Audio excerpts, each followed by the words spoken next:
Good evening. Welcome to the prime event of the Kohler Center for Entrepreneurship for Fall. It's our major speaker networking event with Steve Wallace, founder CEO of Oman Hini Cocoa Bean Company. Steve, I know, gives a great talk because he's been good enough to come to my class a few times in the past. I know it's a great story, very interesting story, and I thank you for coming. I'm sure you'll enjoy it. Couple pedestrian points from the classroom point of view. Those of you who are lead students and those of you who are in my 3001 class and want to sign for your attendance, we will have the attendance sheets at the very end just before you go out to get food and drink, okay? I'm not going to say much about Steve other than what I've said because it's his show. There's a lot of things I might say that would be getting ahead of the story of his. It's his show. I have one question for you, Steve. Do you want them to interrupt you with questions or hold them? Why don't we hold them? Unless it's absolutely burning. Okay. I don't want you to sit with something. But I'm going to leave plenty of time for questions. So Great. we'll Thank you. make sure we get everything addressed. I'll stick around afterwards as well. It's all yours. Thank you very much.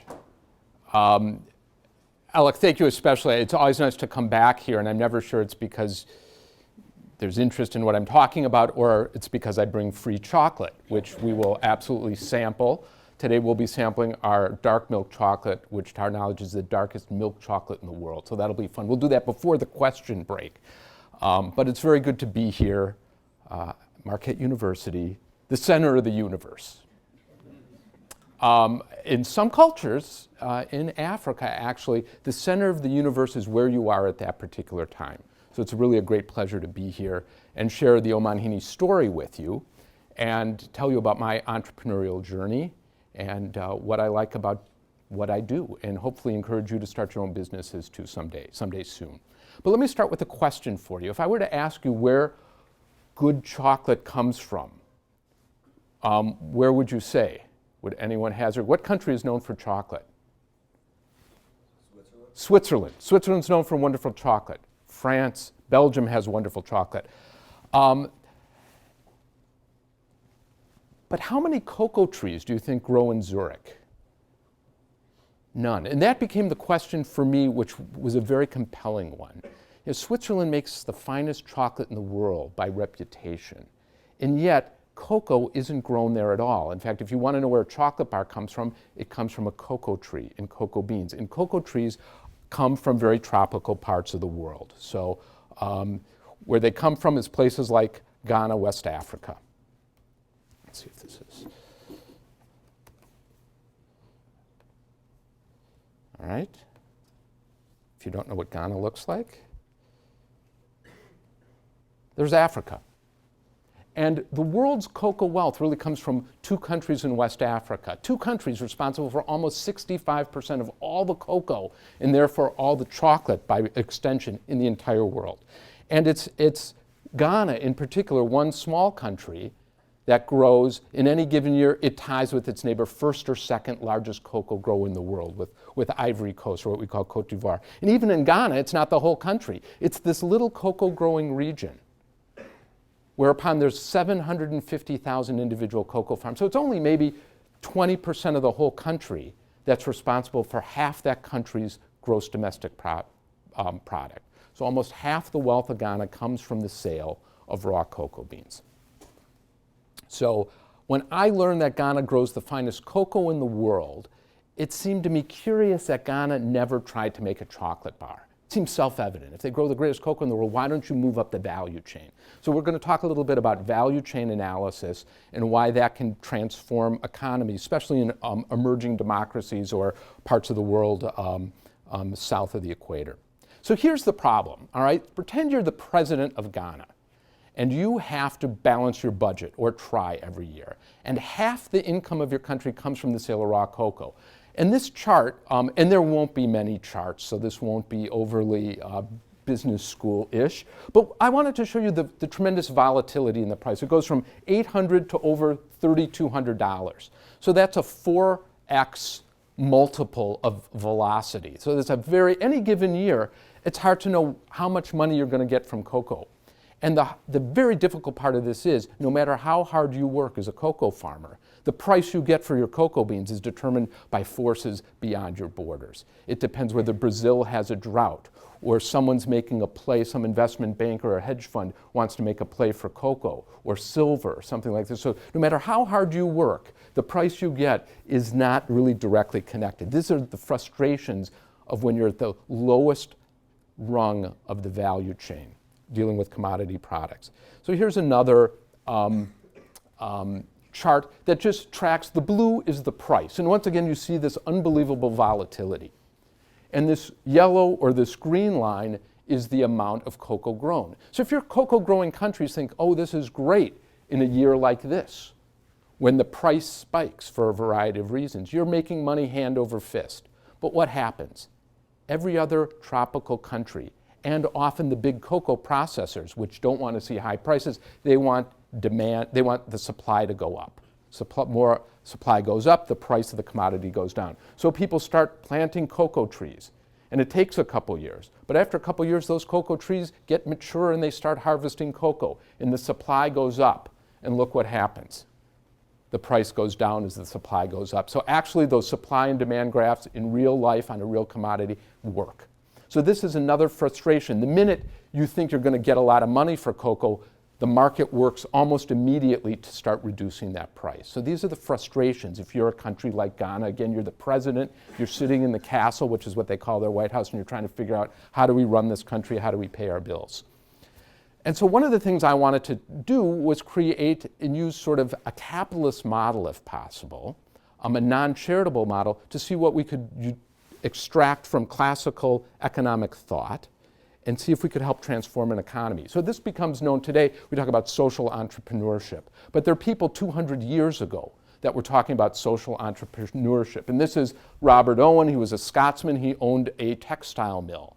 And he had some of these wonderfully fresh ideas, like a 6-day work week instead of a 7-day work week. Or children would have a school in this community. Of course, there was child labor, but he'd give children time off to go to school and weekends free, this sort of thing. So these were the rudiments of sort of social enterprise and doing good to have a happy workforce. And of course, if you have a happy workforce, you often have a more productive workforce. So we stand on the shoulders of those who've gone before. All right. Again, when I talk about what we do, I wanted to transform Ghana's economy to one that was reliant to a disproportionate degree on the sale of raw cocoa beans, and move it to one that's reliant on chocolate. And this year, we are at about a 30-year high for the price of cocoa. A cocoa bean now sells for maybe $2 a pound, raw cocoa beans, and that's a 30-year high. A pound of chocolate in a gift box will cost you about $27. So when you think about it, every pound of cocoa beans you export as a bean, you're leaving $25 on the table by not having converted it into a chocolate bar. So this was the play. Again, Switzerland makes fine chocolate, but how many cocoa trees grow in Zurich? And if you were to produce the chocolate in a country of origin like Ghana, you'd have fresher chocolate. Because to get the beans to Zurich, what do? You got to put them in the hold of a container, you got to fumigate it, you close it up, and you subject those beans to a 6 to 8 week ocean voyage, which deprives those cocoa beans of a lot of their magic. So the chocolate you get is not as fresh. And I hope you'll taste the difference when we do our little chocolate tasting of what beans that go from cocoa farm to finished bar in a period of about 4 to 6 weeks, that freshness became a comparative advantage for us. So when we do our value articulation, why is our chocolate better? Is it the recipe, or is it the freshness of the beans, or is it a little of both? Okay.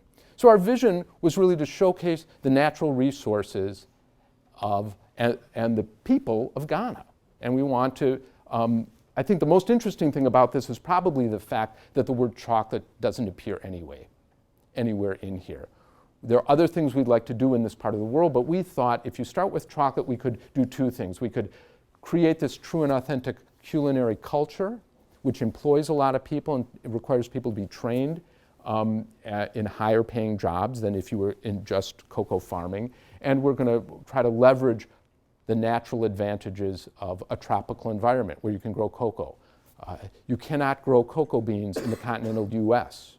You cannot grow cocoa beans in Hershey, Pennsylvania, in other words. Okay? All right.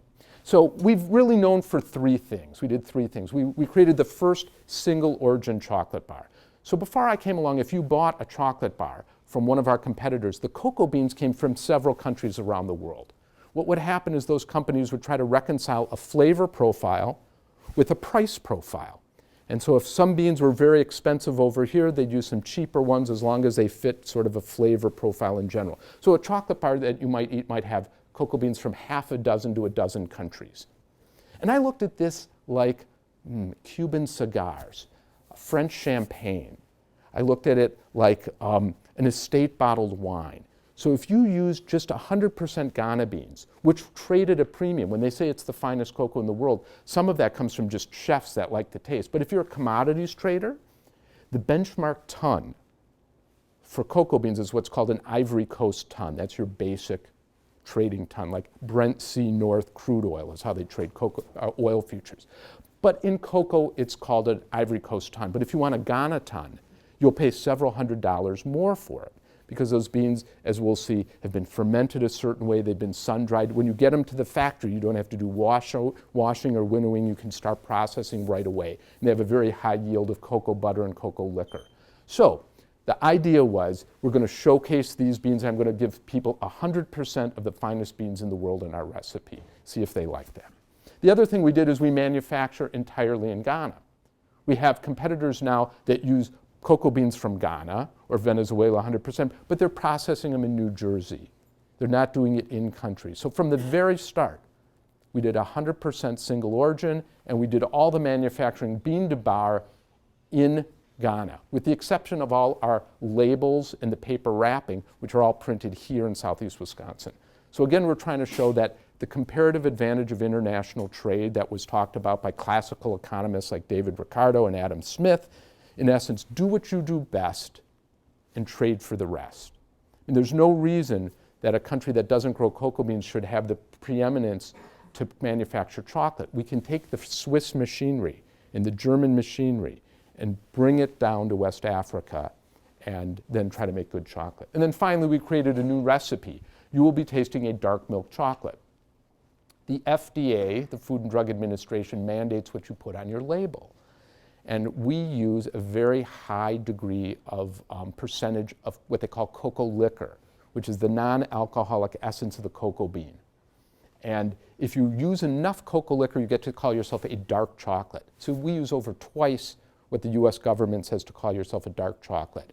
We also use a little bit of milk to make it more approachable for most Americans who grew up eating very sweet chocolate. So we either had to call it a milk dark or a dark milk chocolate. So we created a new category. Those are sort of the three things we've done in our existence. We serve lots of markets, as you'll see, but maybe the most important one is chocolate's a pretty steep pyramid. I mean, the people that play in this, you've got Hershey's, Nestle's, and M&M Mars in the United States. They control most of the shelf space at retail. So a lot of retailers don't want another cheap chocolate. And we're too small to capture any of the economies of scale, purchases of sugar and milk, to really compete with them. So by necessarily, we're a high margin product, which retailers want.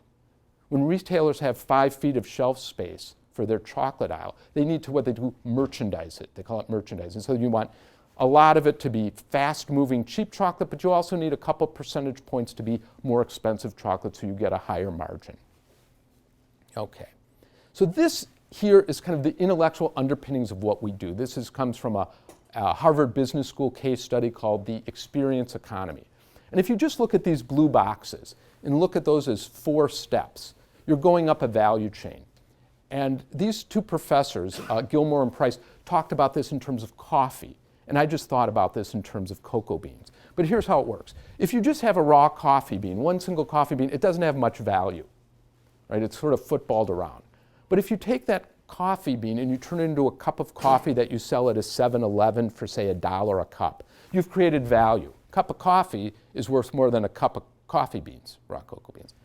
Now, if you serve that cup of coffee at a Starbucks, where you have free Wi-Fi and wonderful music and nice comfortable couches and you have architectural design, and maybe instead of just a cup of coffee, you have a trained barista who can give you a macchiato, then you'll get $3 or $4 for that cup of coffee.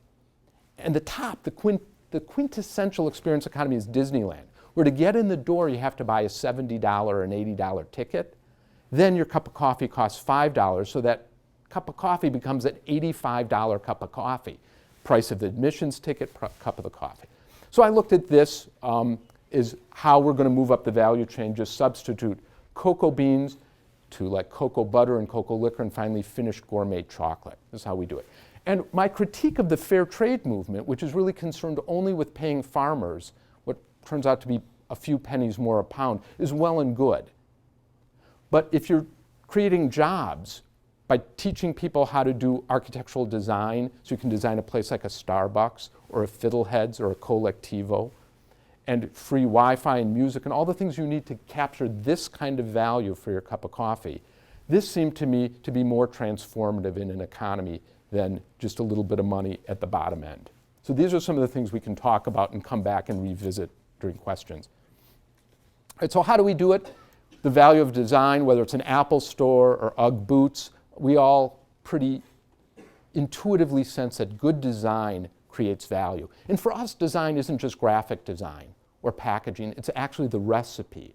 Because our chocolate has certain attributes. If you're a baker, you don't want chocolate that melts in your chocolate chip cookie. It has to remain in chunk form, for example. Or in your cocoa powders, they have to stand up to a really good coffee if you're going to make a mocha or a mochaccino. So for us, recipe has to do with industrial and commercial uses, in addition to consumer uses. We also have the value of a story. So my first touch point with Ghana came when I was 16 years old. I was a junior in high school, and I signed up for a foreign exchange experience, and I won the scholarship and got sent to a town called Sunyani, Ghana, which was an 11-hour bus ride from the capital city. And my host father, who's right here, had three wives. Here, two of them. One was out pregnant, the third, and he had 21 children. And any of you can figure out which one was me gets your free chocolate bar. So while I was there, we actually had a coup that summer, and there was a military dictatorship. It changed to another military dictatorship. They closed the program down. But for me, it was a very transformative experience, and I very much like that wonderful book you read, and you keep going back to the bookshelf because it's so good, and every couple of years you reread it. That was my Ghana experience, and I wanted to go back with some purpose. So that's why I started this. So what we do, our little algorithm, we take the product, the design, and the backstory, we create a brand, the Omanhini brand. And Omanhini, I should say, is a word that means paramount chief in the Twi language. So in West Africa, they have village chiefs, they have regional chiefs, or they would call them kings, actually. But the top one of them all, the Pope, the Archbishop, is called the Omanhini. And he, to this day, is the repository of moral and ethical authority. So that's what we decided to call the chocolate. It hasn't been easy at all. And if you ever thought you wanted to go on the entrepreneurial journey, this is the part of the talk where this will be the gut check time. So all of these with the flag are, Ghana decided to have a vertical monopoly in the cocoa production. So you have 750,000 individual family cocoa farms, about the size of the lobby of this building. You know, maybe it's a little big, about 2 acres, the average size. And most of them, interestingly, are run by women, because Ghana is the last matrilineal culture, one of the last in the world.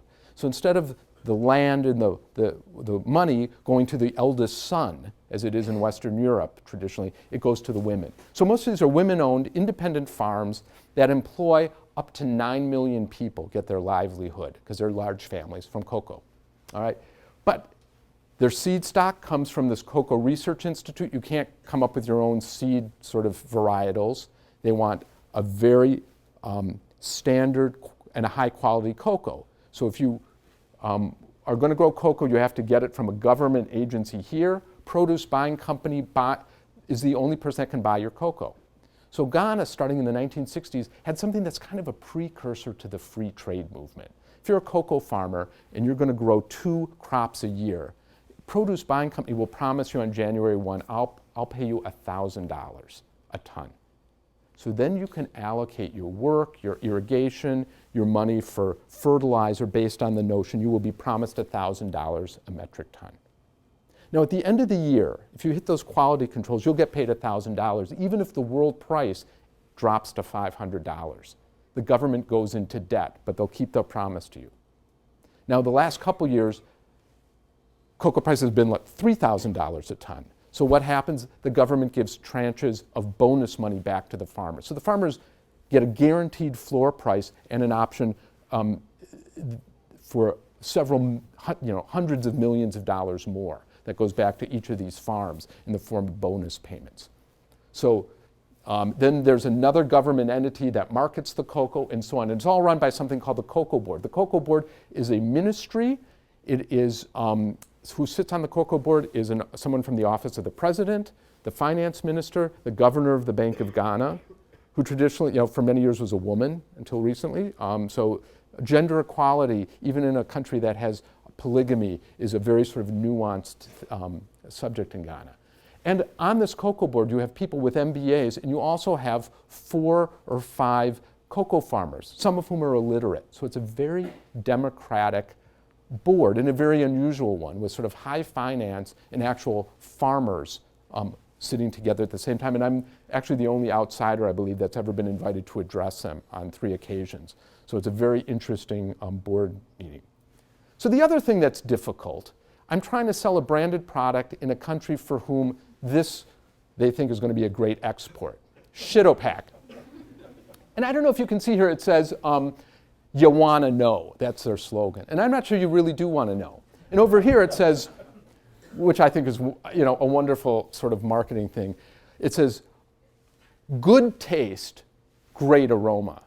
I don't know how compelling that's going to be as a value proposition. But if you get a little thirsty, the other thing you could do in Ghana is wash it down with their very favorite popular beverage. All right, so it's, if that wasn't hard enough, we debuted in July of 1994. This document is dated June 1994. So this was a month before we were debuting our chocolate at the Fancy Food Show in New York City, which is the largest food exhibition in North America. We find out that the US government is paying almost $300,000 for a feasibility study on chocolate production in Ghana. So my tax dollars are being used to fund someone else who's going to get into the same business I am. And there was something called, this was a feasibility study when I learned about it. What I didn't realize is the government had funded funded a report previous to this that's called a pre-feasibility study. Now, if you think about what a feasibility study is, it's, should we decide whether we're going to do it or not, right? Is it feasible? A pre-feasibility study is, let's decide if we're even going to decide whether we're going to do it or not. So this is what I was up against. What they said was, so I put in a bid for this. I called up the State Department and I said, listen, I can give you an answer. Is it feasible to do chocolate production in Ghana? The answer is yes. Come to New York in 4 weeks and I'll show you how we did it, and I'll charge you half this amount. Show of hands, how many people think that my proposal was accepted by the US government? 1. How many think I failed? The failures have it. So this is what happens, a month before we go public. Less than 6 months after we go public, we get a cease and desist letter as a precursor to a lawsuit from a multi-million-dollar multinational Swiss chocolate company that said they own the rights to anything that looks like a gold brick when it comes to chocolate. So we were threatened with lawsuit. We won this one, believe it or not, but it came at great expense. And then, less than, all within the first 12 months, it turns out that we had to have a partnership, as I showed you, that vertical monopoly.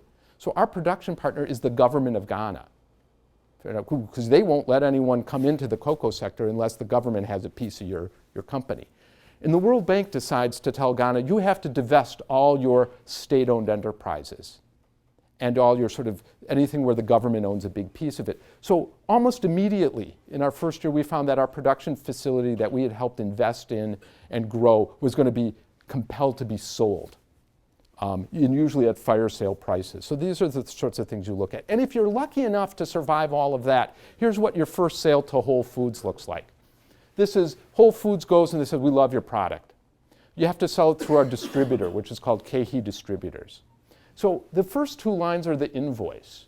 two invoice numbers, and this is the money we thought we're going to get.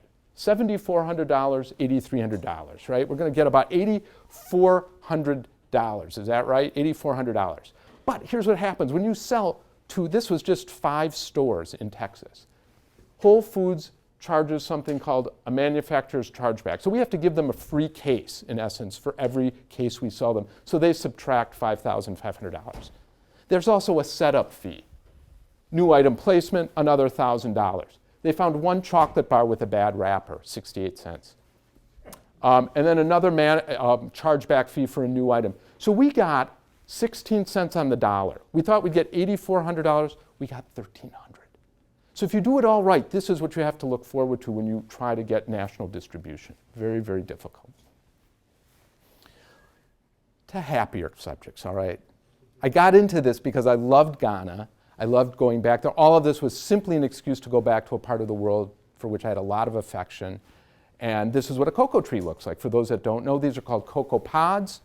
It's about the size of an apple tree. You can really reach up and pick these without having to go on a ladder. And this is what a cocoa pod looks like. They're about like a little Nerf football, little miniature football. And if you open them up, you'll see these seeds. And it's these 3 dozen seeds that are what we really want when we're going to make chocolate. At this point, they don't smell like cocoa and they don't really taste like cocoa. It's almost like coconut milk, coconut water, that kind of sweet, clear sort of, that film on them, that's what it would taste like.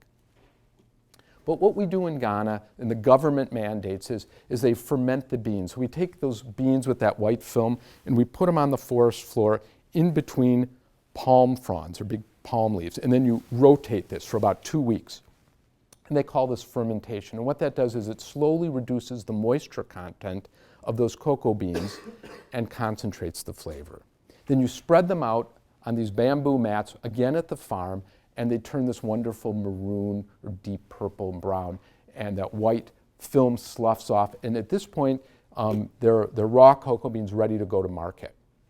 And the steps we take is we get them to our factory, we roast them, then they're kibbled into something called nibs, if you've ever seen cocoa nibs. At this point, they begin to smell really wonderful. There's kind of almost rich, deep, aromatic, kind of almost alcoholic, heady musk to them. It's like chocolate. And you crush those nibs, and you liquefy them. And 2 things come out. At the bottom of the vessel is what they call cocoa liquor. It's called liquor not because it's alcoholic, but because it's expressed in liquid form.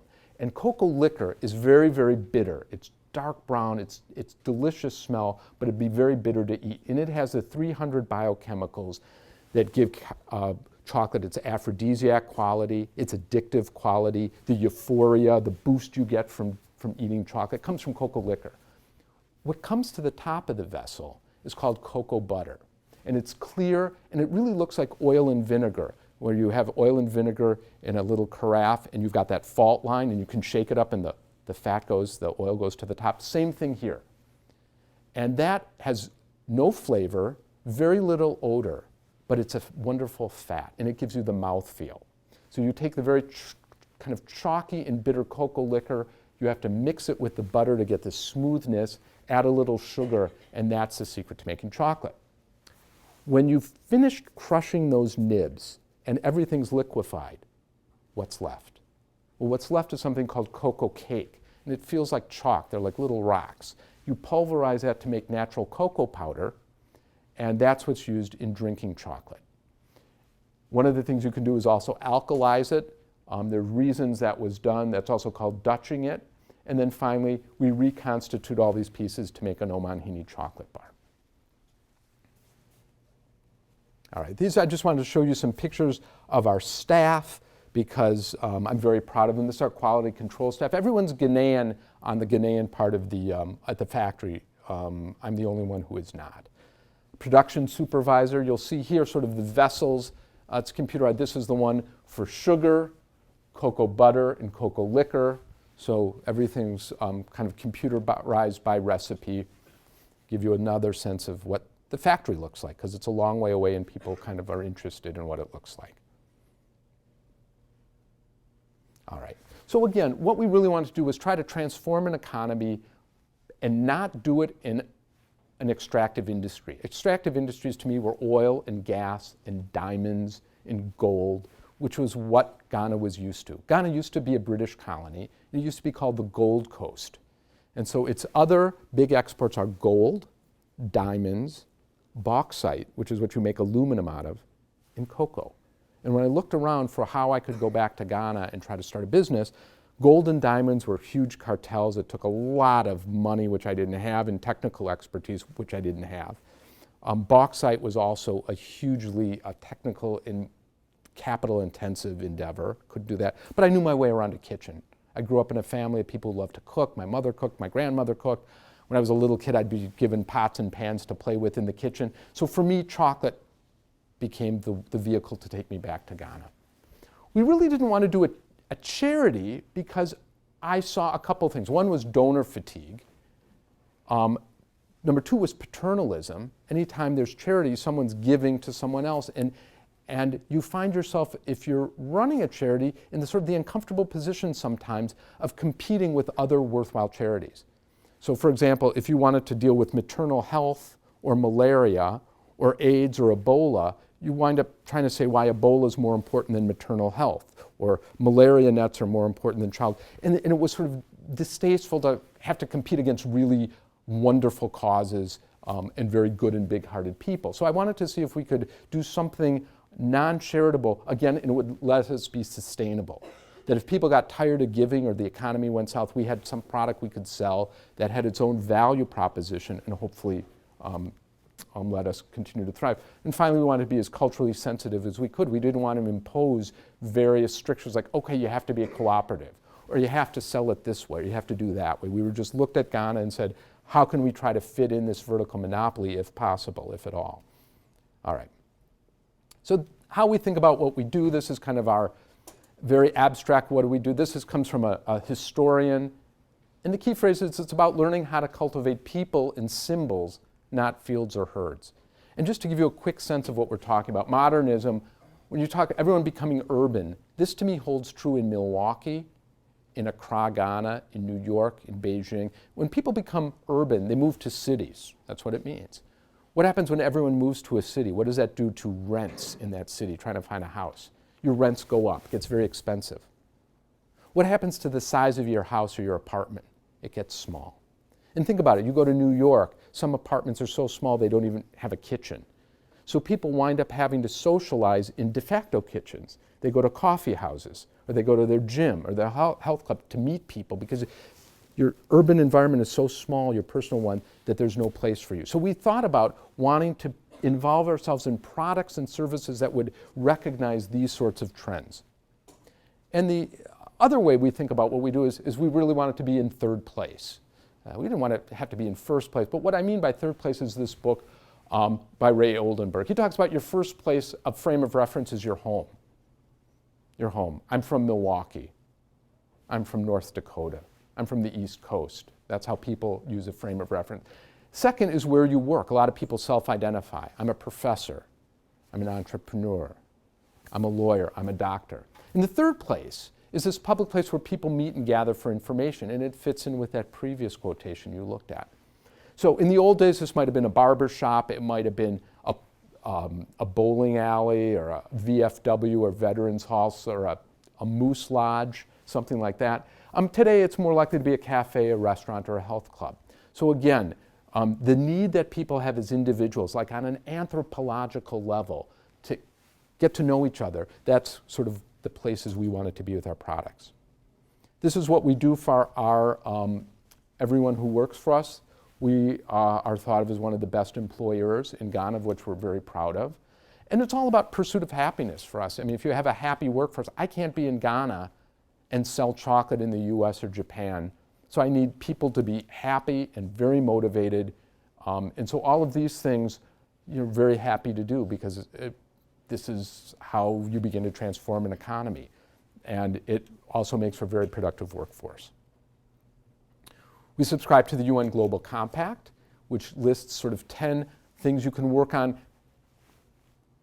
And every year, if you go to our website, we have to do a report for the United Nations and address how the progress we're making on each of these 10 attributes. So for us, this was a very workable one. It was a very interesting play by the United Nations to involve corporations in trying to make the world a better place.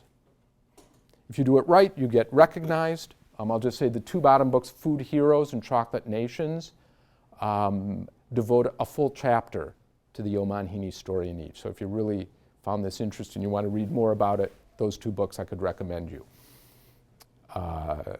What do you do after you've made a chocolate bar? You've gone as high up the value chain as possible, right? Well, you involve a chef. And so one of my partner in this is a chef who worked for, he was executive chef for Wolfgang Puck for 14 years. That's sort of the heyday of that restaurant. And he helps us transform our finished chocolate even higher up the value chain. In essence, we start with a cocoa bean that has this value, and we can turn it into a $14 dessert at his restaurant made with our chocolate. Again, we're involving people to create value, and highly trained people at that. This is just a final example of one of the things we've created. This is actually a chocolate dessert another chef came up with edible gold leaf on it. It was really, they call it a Bombay or a bomb, and it is the bomb. It's absolutely wonderful. So I'm going to leave you with this wonderful image and tell you as we sit here really in the center of the universe here at Marquette, that I encourage you, all of you, to start your own businesses, because you may be the last, the best, and the most promising hope to make the world a safer, more prosperous, and peaceful place. So thank you very much.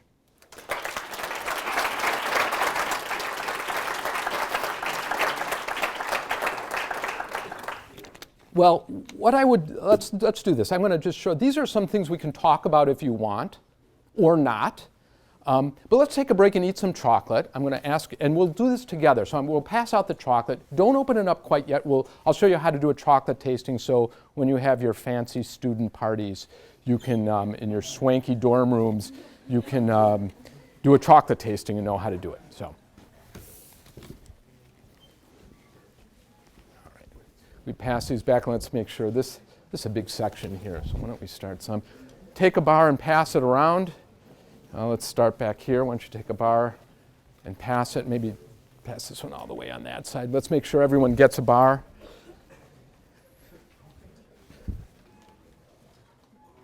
All right. All right, so one of the things I first realized, I knew nothing about making chocolate when I started. I'd never sold a chocolate bar as a kid, as a fundraiser.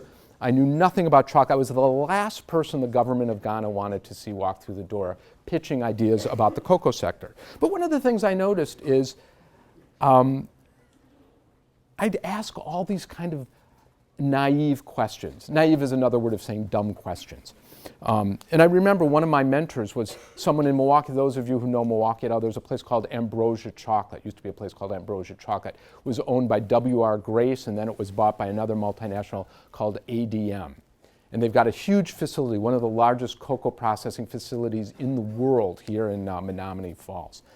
And the head of it was a man named John Timson, who was a wonderful British guy. And he came up from the manufacturing floor, sort of a brilliant guy. And he loved this project. He was very helpful to me. But he said, had you worked for me, I would have fired you years ago. I mean, no one spends 23 years trying to get something off the ground like this. But one of the things I noticed is the recipe.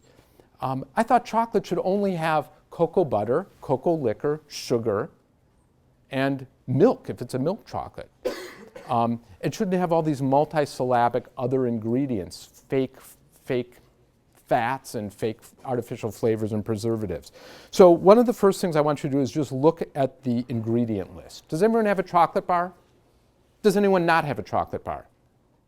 Okay, everyone's got chocolate, so we can go. All right, so look at, you want the ingredients, it should be everything you can kind of pronounce, all right?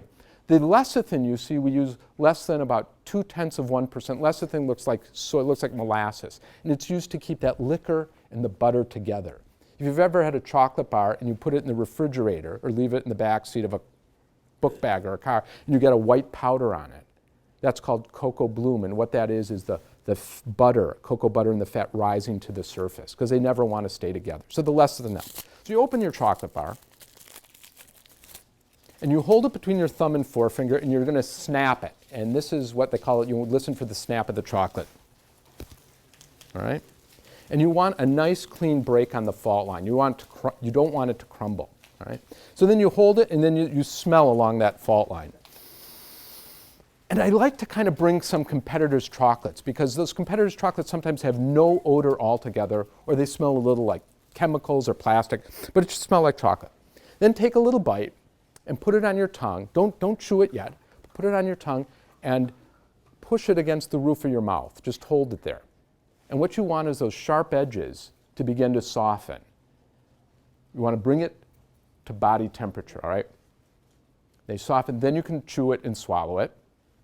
And if you're noticing it melts in your hand, good chocolate melts at body temperature. It means you didn't skimp on cocoa butter, because that cocoa butter is very expensive. And some chocolatiers use vegetable fat. Some even consider using animal fat, like to substitute 10% because it's cheaper. But a good chocolate, if it's melting at body temperature in your hands on the roof of your mouth, you know they haven't skimped on cocoa butter. Now the other thing you should taste for is on the finish, like a little bit of fruit, a little piquancy at the end. And that comes from a really fresh bean, a bean that wasn't subjected to this ocean voyage. It's 6 weeks in the hold of a container. So we go from bean to bar very, very quickly, and that's what you're tasting. Other than that, it's subjective. Is it too sweet? Is it not sweet enough? That's all up to you, and all verdicts on that are welcome. So you're tasting, to our knowledge, the darkest milk chocolate in the world, very high cocoa liquor content. Cocoa liquor is by definition a little grainy. We didn't want to cut back, so if it tastes a little,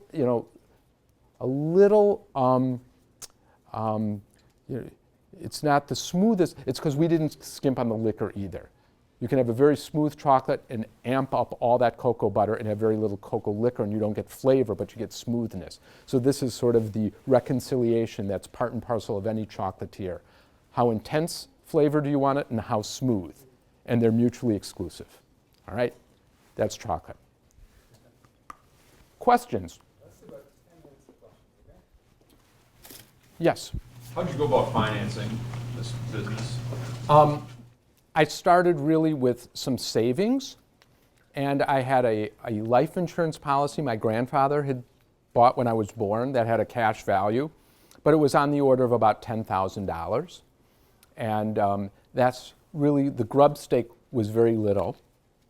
And then as we grew, my wife had a job, and we decided I wouldn't take money out of this, and that we'd kind of live on one income and keep putting all the profits back to try to grow the company, which was, would have been hard if we had to try to extract an income in the early years. It would have been impossible, frankly.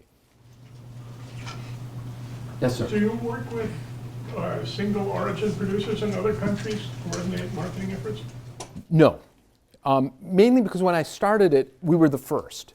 And then we've been approached by others, and we could bring their beans into Ghana and turn them into chocolate, but then it would be Venezuelan beans coming through Ghana. But to put a factory in Venezuela, one could do this as well. Somebody's done it in Peru now. It was an article in Wall Street Journal last In Ecuador. They're all, this has now become, but it's difficult just in terms of, it's a capital intensive business. Oh, sure. And so that's kind of a... Marketing more than your company manufacturing different countries. I was thinking of Bacardi in Puerto Rico. Because they make something like 85 or 90% of the rum in Puerto Rico. But they put a lot of money into the Association of Puerto Rican rum producers because they want to be the leader in a category and they want to establish a category. And it's a great idea. It strikes me to have an association of producers of single origin chocolate would be a wonderful thing, and try to work together instead of trying to replicate that slide with the 16%. Absolutely. And some of it's simply time and attention, frankly. Not that it doesn't, we think about it sometimes like, but with all the other forest fires you fight, sometimes it gets to the back burner, frankly, which is probably the reason we haven't. So. Do you guys make any other products out of the cocoa? We do drink mixes. So we do hot chocolate drink mixes of various kinds for various sorts of end users. And we do an 80% chocolate as well.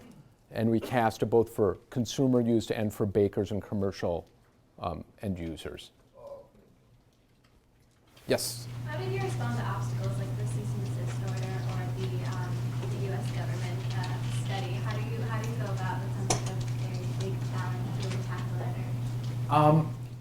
You know, I think it's a personality trait or defect that I just looked at it as, well, what could possibly happen next? And I'd never voice that, because after about 2 or 3 of these, I realized it could get worse. I really believed in this project. And it became, in some ways, this perverse way of entree. I mean, what I learned from that cease and desist order was this company had a huge market share, something like 70 or 80% market share in duty-free stores. And I wouldn't have probably thought that selling in duty-free stores would have been my first or second market, but they saw us as maybe a potential threat. So that, in a perverse way, I said, well, we must be doing something right if they're coming after us. Maybe that wasn't the reason they came after us, but it gave me some confidence that we must be onto something. And in terms of the US government, it allowed me to simply pick up the phone, call the State Department, and say, guess what? Good news, bad news. The good news is I have an answer for you. The other good news, it's going to cost you far less than the $19 million that some consultant says it is. The bad news is if anyone heard about this story, it's going to sound terrible. So you really shouldn't be spending money on this. So it became excuses for me to maybe engage with people I wouldn't. If I had tried to pick up the phone and call the State Department on day one, they would have hung up on me, I suspect. Oh, I'm sorry. We'll come back. I'll start in the... No, it's all you. All right, when you mentioned subsidized homes, transportation, and setting up education for the youth, I couldn't help but think about Andrew Carnegie's steel industry in the late 1800s. Does your business model replicate this at all? I have to, if I mention the same breath as Andrew Carnegie, it's a whole new, maybe I wouldn't be driving a Toyota minivan that's 6 years old.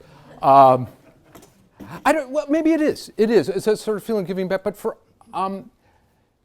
these fit very traditionally. I mean, in the Ghana sort of extended family system, if you have a nice wage, you wind up paying the school fees and the uniform fees and the book fees for your extended family, your nieces, your nephews, your own kids, your cousins' kids, and this kind of these sorts of amenities are culturally very, it's what people would do almost anyway if they had enough. I mean, it's kind of the first level of things. So I think we thought of it as what could we do with the money we had to pay good wages, and what could we do with some of the profits to make it an attractive place to work? Because the headaches I had in trying to manufacture abroad were huge. And I wanted really happy, motivated people. So it was, I just feel like you treat people right and good things always happen. I mean, there's sort of a karma to the world that I subscribe to. And it's also good business. You don't want to be worried about a strike at your factory when you're out trying to close a deal for someone that wants a container a month of your chocolate. So this, it dovetails. Is it good business or charitable intent or your do-gooder? It's all of it. I mean, the answer is it's all of it. If that answers it, your question. And so you have the question too. Mine was fairly similar. I guess I was just wondering, what the social impact in Ghana of your business has been in general. What is it primarily like with your workers and how they're treated, or does it go beyond that? I'm hoping it'll go beyond that, and maybe we're not there yet. We like to grow more, and then we begin to register something on Ghana's balance of payments and their GDP. I mean, what I told the chief executive of Ghana's Cocoa Board, they're always in a race with their neighbor Cote d'Ivoire. Who can export the most cocoa beans? Who's going to be the largest cocoa exporter in the world? And I said, that's the wrong goal. You should be the smallest. You should export zero. Every cocoa bean should stay in country and at least get turned into liquor or butter or powder. That should be your goal. And he kind of thought, and he said, well, you're right, but it's a big leap if you've got all these cocoa farms. There's a certain ease, and you've got big customers that treat you very well if you'll sell them some of the best beans you have. And so some of it means saying no to an old model, which is selling beans offshore, and say, no, we're going to keep them for us, thank you very much, and try to do this. I think when we get farther down that model, which I've sort of sketched out, then I think I can answer your question and say, we're really doing a lot. We've proved it at the model stage, kind of writ small, and changing some lives, but not all, yet. So you started in '94? I guess I started in '91, but it took 4 years to get the factory set up, the recipes, FDA approvals, and we sold our first chocolate bar in '94. So there was a '91, '92, '93, and '94 where there was no chocolate being sold, but a lot of tests and things happening.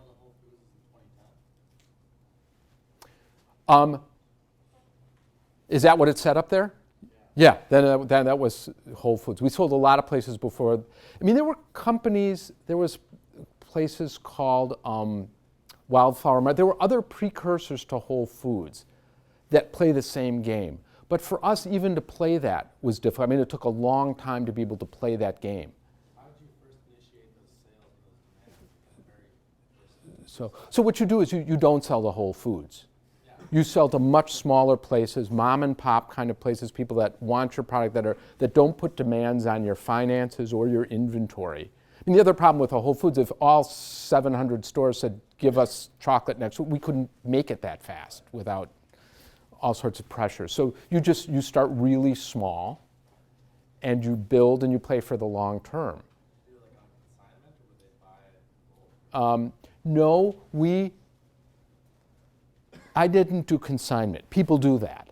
I just didn't because I had been in previous businesses before. You'll never get it back, really. I mean, I think it's because most small retailers are so thinly capitalized that that'll go someplace else, even if they love your product. So we started out, it's sort of cash. COD, if you like the product, and we can give you some samples and things, but your order's cash on delivery. And that was hugely important, and maybe something I would advise all of you. At some point, you got to ask for the order, you got to get paid for it. Otherwise, all your dreams in the model fall apart. What percent overhead did you leave? Like when you sell to the wholesale, what percent did you give them? Not phrasing that correctly. Oh, well, it depends what end users. In grocery, a grocery distributor wants, anywhere from, there's some that work on as low as 11 or 12%, and they're captive. Whole Foods isn't like, but there's some that have a captive distributor, so they can work on an 11 or 12% margin. Other distributors want 30%. So you have to account for a 30% margin, otherwise they'll never touch your product if they can't make 30%. So you learn what industry it is, but you can't go right to your lowest price because otherwise no distributor will touch you. You've got to allow them a chance to make a profit. And an incentive for others to grow. So if you start small, if you can buy by the pallet, then you get that discount too. So it's a good question. Yes, it was.